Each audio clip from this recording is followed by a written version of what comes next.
So we are talking about the second generation fluoroquinolones now, जिसमें से हमने देखा था कि ये जो नीचे के तीन है, लोमी, स्पार एंड गैटी, ये तीनों का साइड इफेक्ट है जिसकी वजह से ये डिसकंटिन्यूड है।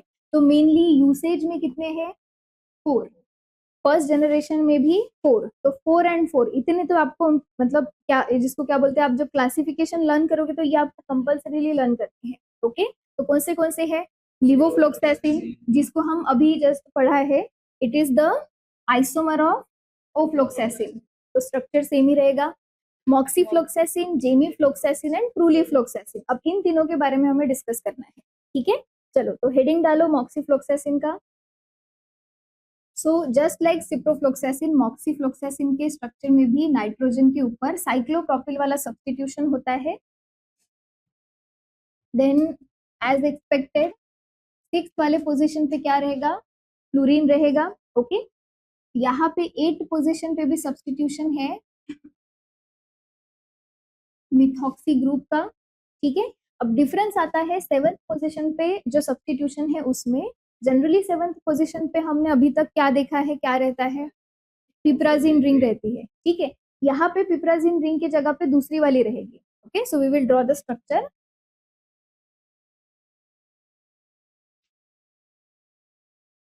यहाँ पे एक फ्यूज वाला रिंग रहेगा, बाइसाइक्लिक रिंग।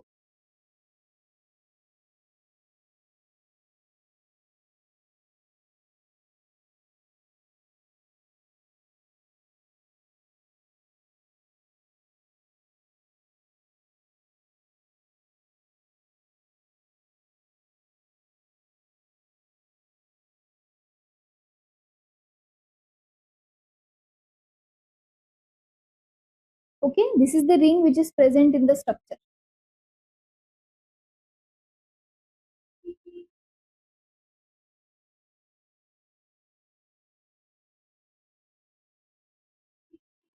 Right? So ये वाला जो रिंग है, if you remember, it belongs to the category of the bicyclic compounds जो हमने पढ़े थे। ठीक है, इसमें देखो कहीं पे भी डबल बॉन्ड नहीं है, तो बेसिकली ये अल्केन डेरिवेटिव ऐसा हम बोल सकते हैं। सिर्फ फर्क है हेटेरोसाइक्लिक है, इसमें 2 जगह पे हेटेरो एटम्स प्रेजेंट है। ठीक है, सो can you right the name for this ring? Bicyclic compound है, तो इस रिंग को अलग से निकालो। ठीक है, draw this ring separately and write down the आयु, जिसको हमने बाइसाइक्लिक रिंग्स का जो नॉमेनक्लेचर किया है, उस नॉमेनक्लेचर के अकॉर्डिंगली मुझे इसका नाम लिख के बताइए, प्रॉपरली नंबरिंग करके। नंबरिंग कहाँ से स्टार्ट होगा बताइए? The numbering will start with the bridge heads. So पहला नंबर किसको आएगा, इसको या फिर यहाँ से? अब कहाँ से नंबरिंग स्टार्ट करेंगे आप? ऊपर वाला ब्रिज हेड या नीचे वाला ब्रिज हेड? वाई?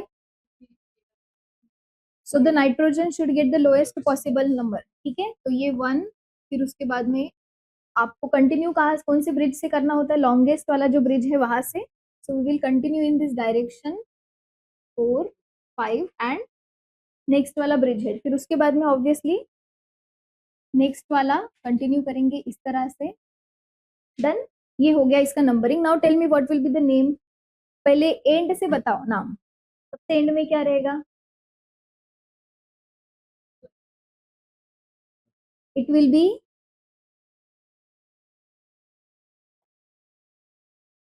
नोनेन। उसके पहले क्या रहता है?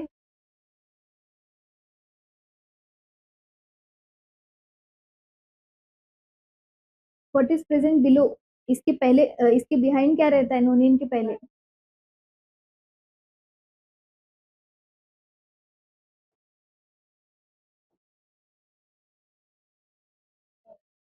क्या रहेगा यहाँ पे? बताइए जल्दी जल्दी।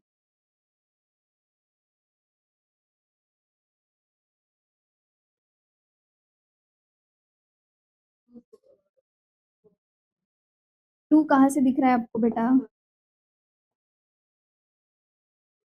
अपनी पढ़ाई बहुत ही पीछे पड़ रही है, मतलब कोई फायदा नहीं है बहुत पहले से प्रिपरेशन करने का। अगर अपन वहीं पे है जहाँ से चालू किया था तो उपयोग क्या है फिर इतना टाइम डालने का? This shouldn't be happening. ये पढ़ा है क्यों था, ताकि जब ऐसा आएगा तब आपको आना चाहिए। फिर पॉइंट ही क्या है अगर याद नहीं आ रहा है तो? इतनी तो कोई मुश्किल चीज नहीं है ना भूलने जैसी।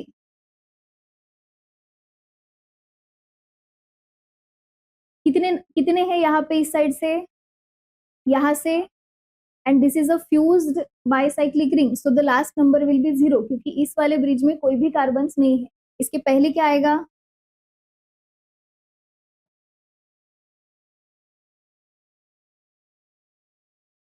और उसके पहले क्या आएगा? That are, hmm hmm, and अब यहाँ पे क्या लगना चाहिए? Diaza bicyclo 430 nonane, that will be the name for this ring. If they ask you in the exam what is the name of the bicyclic ring present in the structure of moxifloxacin, तो क्या करेंगे आप? 2 महीने के बाद ही याद नहीं है तो जीपेट तक कैसे याद रहेगा?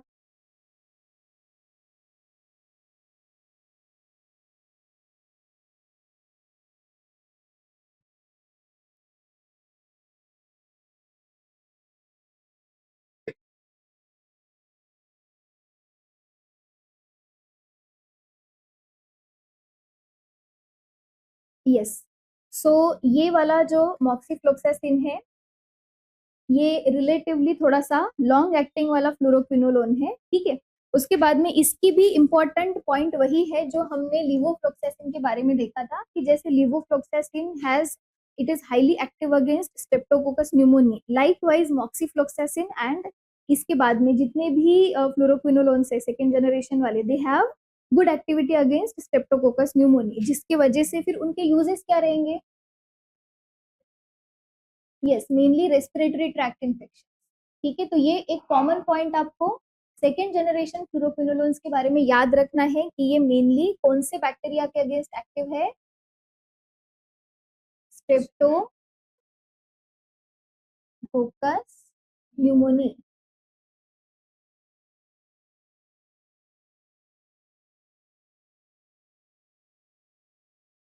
राइट, जिसकी वजह से obviously it will be used for the treatment of what? ये एक तो बेसिकली पहले तो ऑब्वियसली न्यूमोनिया के ट्रीटमेंट के लिए यूज होगा, बट सिर्फ न्यूमोनिया ही कॉज नहीं करते हैं ये वाले bacteria, they will be responsible for number of respiratory tract infections, जिसमें से कॉमन वाला कौन से रहते हैं? जैसे ब्रोंकाइटिस हो गया, देन साइनोसाइटिस। साइनोसाइटिस मतलब यस, जो आप हमारा साइनस होता है यहाँ पे, ठीक है, तो वहां पे अगर इन्फेक्शन होता है तो देन ओटिटिस मीडिया,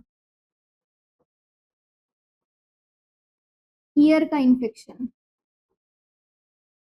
आपका जो रेस्पिरेटरी सिस्टम है, मतलब अपर रेस्पिरेटरी ट्रैक्ट जो है वो ईयर से कनेक्टेड है, तो अगर कभी सीवियर वाला अगर रेस्पिरेटरी ट्रैक्ट इन्फेक्शन होता है तो ईयर्स भी अफेक्ट होते हैं, राइट।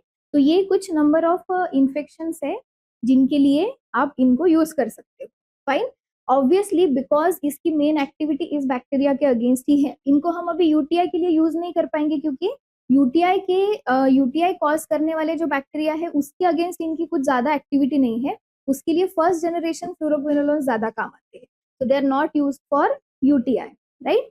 अभी आप यहाँ पे देखोगे तो ये जो फ्लोरोक्विनोलोन है इसमें भी देखो 8 वाले पोजीशन पे एक इलेक्ट्रोनेगेटिव वाला सब्स्टिट्यूशन अटैच्ड है, बट इसके साथ में फोटोटॉक्सिसिटी इज नॉट एसोसिएटेड, फोटोटॉक्सिसिटी वाले इंसिडेंसेस मॉक्सीफ्लोक्सासिन के साथ में ज्यादा रिपोर्टेड नहीं है, और at the same time QT prolongation कर सकता है वो कॉज, लेकिन बहुत फ्रीक्वेंटली नहीं है, मतलब क्यूटी प्रोलॉन्गेशन का रिस्क है बट उतना ज्यादा नहीं है जितना वो 3 फ्लोरोक्विनोलोन्स के साथ में एसोसिएटेड था, राइट, जिसकी वजह से इसको क्लिनिकली यूज किया जा सकता है। बट तो ये हो गया मॉक्सीफ्लोक्सासिन के बारे में। अभी आगे के जो भी फ्लोरोक्विनोलोन्स है सेकेंड जनरेशन वाले, उनकी एक्टिविटी और यूसेज प्रोफाइल जो है वो सिमिलर है, ठीक है। थोड़ा थोड़ा सा स्ट्रक्चर्स में डिफरेंस है जो हम अभी डिस्कस करेंगे। मॉक्सीफ्लोक्सासिन का स्ट्रक्चर क्लियर, तो याद रखना मॉक्सीफ्लोक्सासिन में 7th वाले पोजीशन पे पिप्राजिन रिंग नहीं है, उसके जगह पे कौन सी रिंग है? ये वाली बाइसाइक्लिक वाली एक रिंग प्रेजेंट है जिसका ये नाम है, ओके। चलो अब इसके बाद में which is the next drug belonging to the second generation fluoroquinolone, gemifloxacin.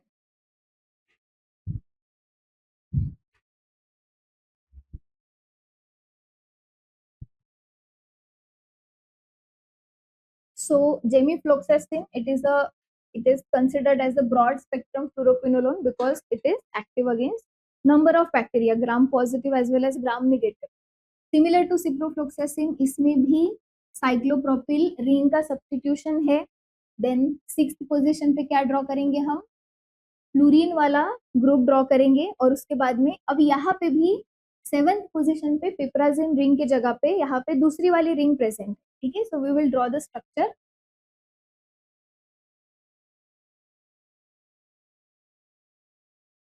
So what is this ring?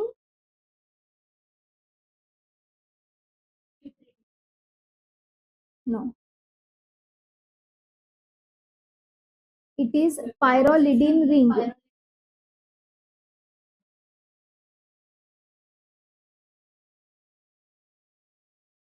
जिसके ऊपर यहाँ पे कुछ सब्स्टिट्यूशंस लगे हुए हैं.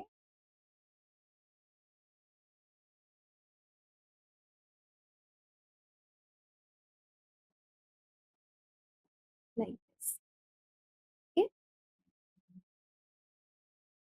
तो ये वाला जो रिंग है that is our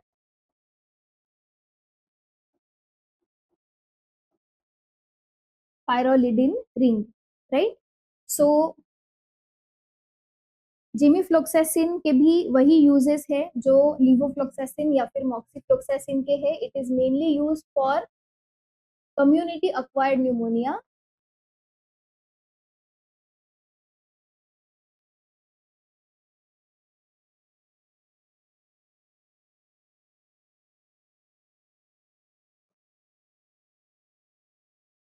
as well as chronic bronchitis.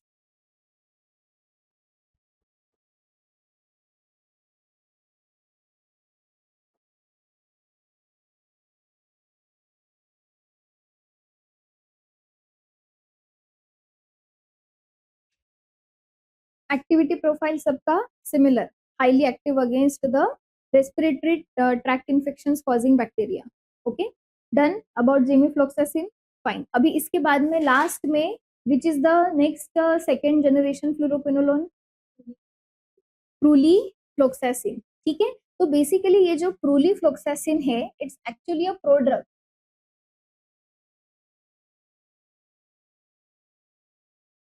ठीक है, it's actually a prodrug of fluoroquinolone जिसका नाम है यूलीफ्लोक्सासिन,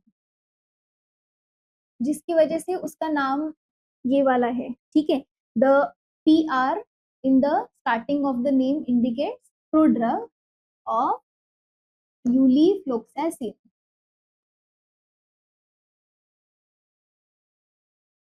फाइन, तो पहले हम इसका स्ट्रक्चर ड्रॉ करेंगे.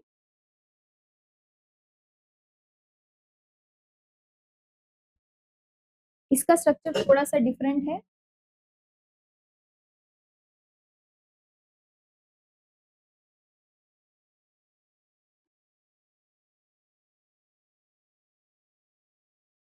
इसमें जैसे हमने देखा था एक और फ्लोरोक्विनोलोन देखा था ऐसे टाइप का, जिसमें देखो नाइट्रोजन के ऊपर डायरेक्टली अल्किल सब्स्टिट्यूशन ना होते हुए, मतलब अल्किल सब्स्टिट्यूशन ही है but it is fused with the ring.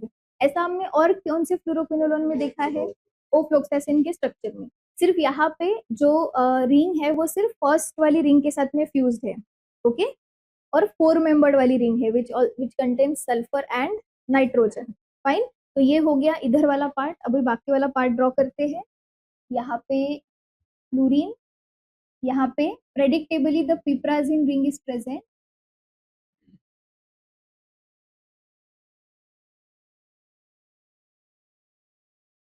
जिसके ऊपर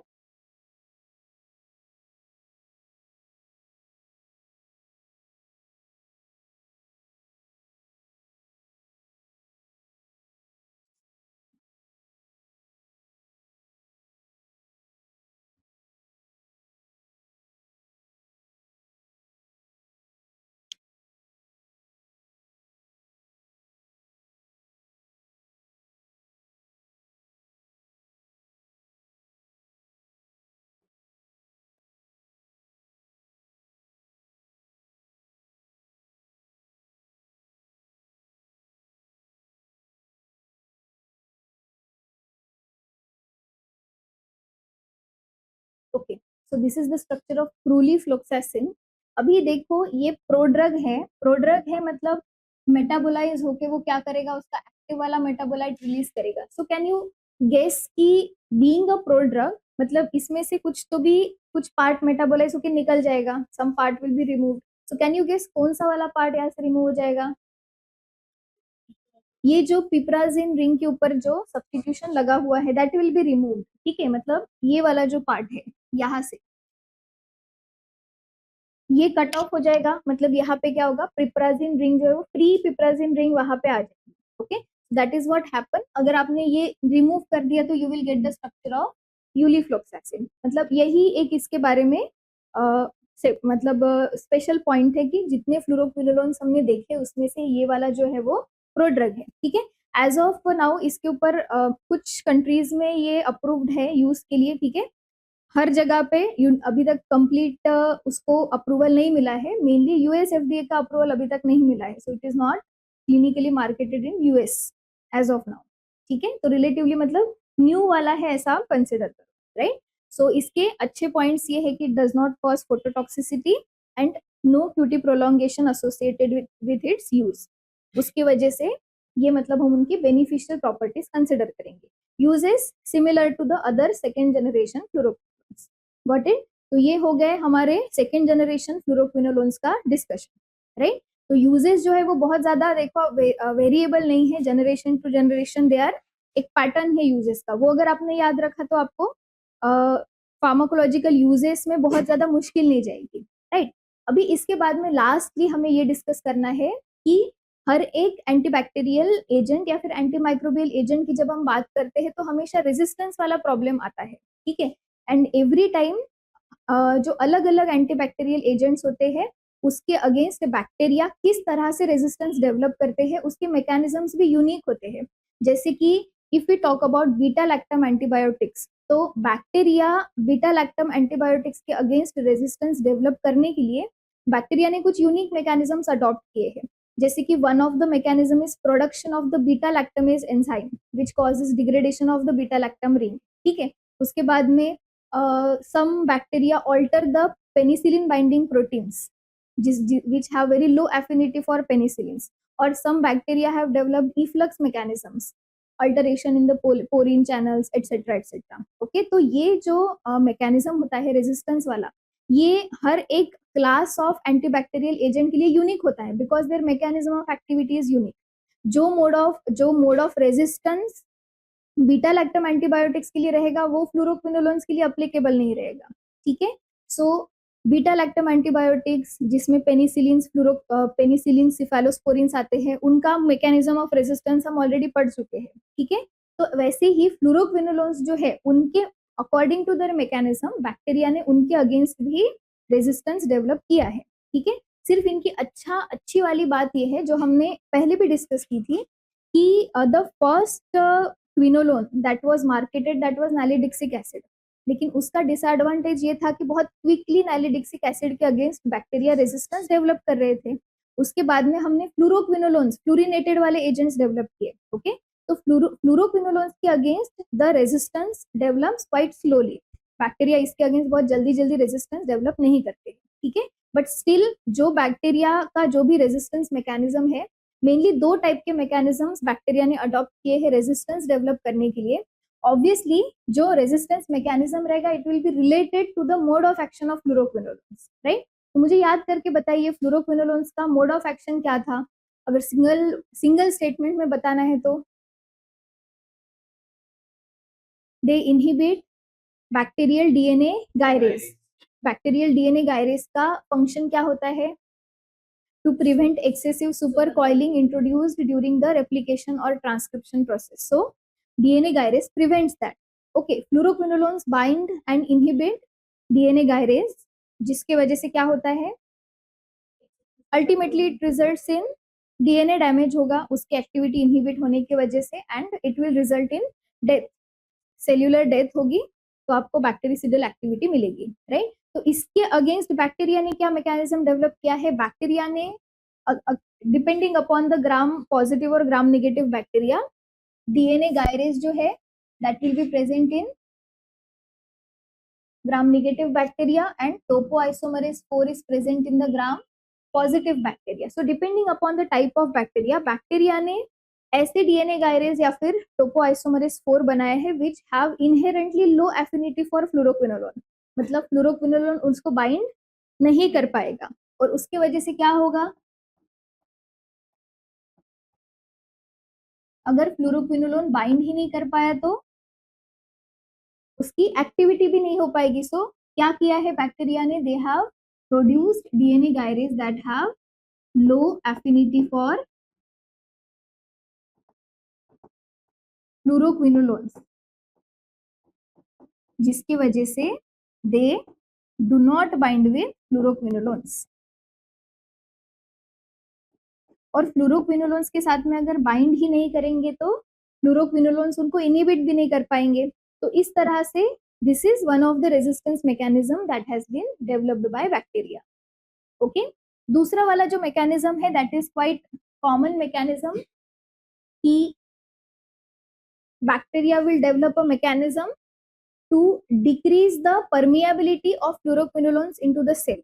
क्योंकि अगर फ्लोरोक्विनोलोन को अगर डीएनए गायरेज के साथ में बाइंड करना है तो उसके लिए पहले सेल के अंदर आना पड़ेगा, क्योंकि डीएनए गायरेज तो सेल के अंदर ही रहेगा ना. तो रिड्यूस्ड परमिएबिलिटी अगर हो गई, मतलब हो सकता है कि फ्लोरोक्विनोलोन्स जहां से एंटर करते हैं, कोई प्रोटीन हो सकता है, कोई चैनल हो सकता है, उसमें ऑल्टरेशन हो गया. Generally fluoroquinolones act on gram negative bacteria and gram negative bacteria have porine channels through which antibiotics enter. So alteration in the porine channels will result in reduced permeability. या फिर bacteria कुछ efflux mechanisms develop कर सकते हैं. Bacteria can synthesize certain pumps जो कि antibiotics को क्या करते हैं, इफ्लक्स करेंगे. They will remove the antibiotics from the cell. मतलब आ भी गए तभी भी बैक्टीरिया उनको क्या कर देंगे, निकल देंगे.